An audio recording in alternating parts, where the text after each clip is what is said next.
ಯಡಿಯೂರಪ್ಪನವರ ಕಟ್ಟ ಬೆಂಬಲಿಗ ಧನಂಜಯ ಕುಮಾರ್ ಇನ್ನು ನೆನಪು ಮಾತ್ರ.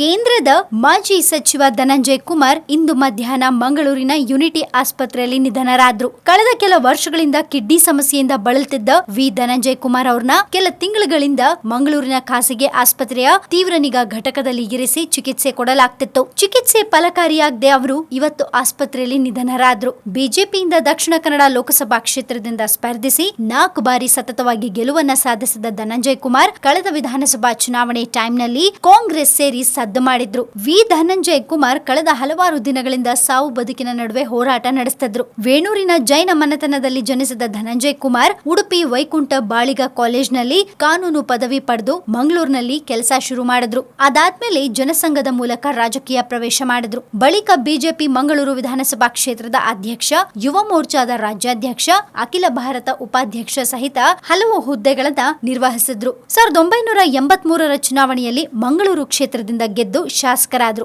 ಆಮೇಲೆ 85ರ ಚುನಾವಣೆಯಲ್ಲಿ ಸೋತ್ರು. 1989ರಲ್ಲಿ ಮಂಗಳೂರು ಲೋಕಸಭಾ ಕ್ಷೇತ್ರದಿಂದ ಸ್ಪರ್ಧಿಸಿ ಸೋಲನ್ನ ಕಂಡ್ರು. ಆದ್ರೆ 1991ರಲ್ಲಿ ಕಾಂಗ್ರೆಸ್ ಹಿರಿಯ ಮುಖಂಡ ಬಿ ಜನಾರ್ದನ್ ಪೂಜಾರಿ ಅವರನ್ನ ಸೋಲಿಸೋ ಮೂಲಕ ಪ್ರಥಮ ಬಾರಿಗೆ ಸಂಸದರಾದ್ರು.